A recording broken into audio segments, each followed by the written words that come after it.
What's up, realtors? Alex Cika here, and in this video we are going to discuss 3 phrases that you can implement into your daily dialogue.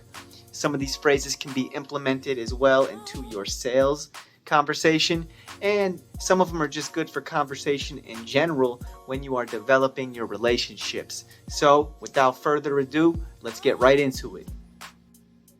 Okay, so this first phrase has several versions or variants.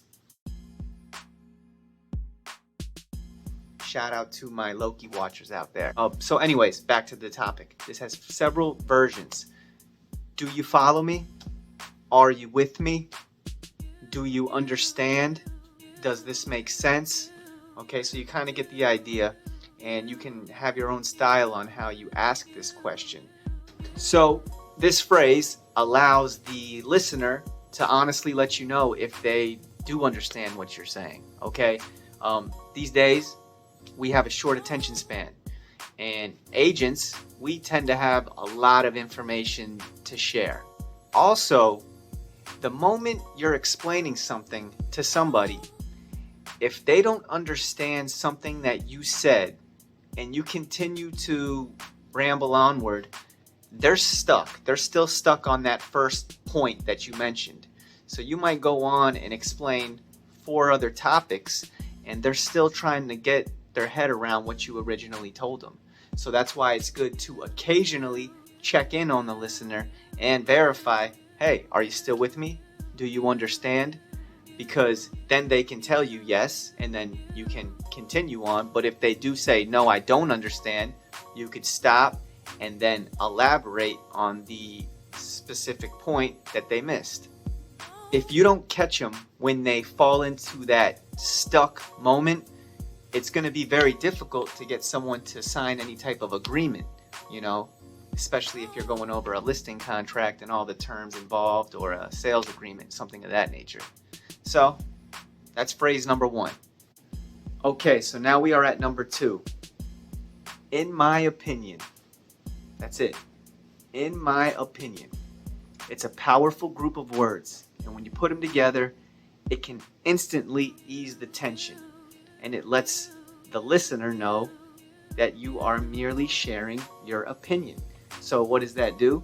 It instantly eases any negative emotion or reaction, because now they know that you are not just forcing anything, you are simply sharing your opinion. So now that we have eased the tension, it makes it easier for us to influence someone.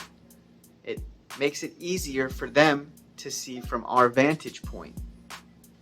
So this holds true in both oral dialogue, if I'm talking on the phone or talking to you in person, as well as electronically. And what I mean by that is, of course, by text message and email. So one thing that we need to be careful about when we do communicate through these electronic means is that we don't let our meanings get misconstrued, which can easily happen unintentionally. So with this, now we can have a healthy back and forth conversation.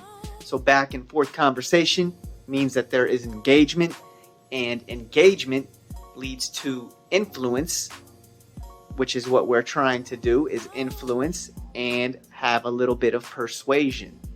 So there's really 2 things with this point. Is one, of course, is the phrase of in my opinion, and the other one is make sure that when you are doing those electronic communications that you're reading it from what they might see it as. So you got to look at it from all angles to make sure you're not sending the wrong message. All right, and now we are on number 3, the final one for this video. And just like our previous number 1, there are many versions or variants to this one. May I suggest? Can I make a recommendation? So as you can see, there's plenty of different ways to slice that one up, but let's dig into it. Everyone is a critic, right? A lot of times we can't help ourselves. If we see somebody doing something and we think that we could do it better, or we know that we can do it better, we want to immediately jump in and go ahead and provide our opinion or our feedback. And that's fine. But the way that you do it is important. So like our previous phrase, in my opinion, we don't want to stir up any emotions or trigger anybody to get a bad reaction. So it's easy to advert that by saying, can I offer you a recommendation? Now, the person who's listening to us can tell us, yeah, sure, go ahead. Meaning, of course, that they are open for our recommendation and we can go ahead and dive right in. These are the different phrases that I just wanted to go over with you. I believe that some of them will be able to help you with your day-to-day conversations with either friends or family or new prospects. And some of them can also be applied to your sales tactics. I hope that helps. That's all we have for today in this short video. So go ahead and smash the like button and the subscribe button. Much appreciated. Any topics you have on your mind you want me to talk about, just let me know and we'll get into it. Until next time, see you later. Peace.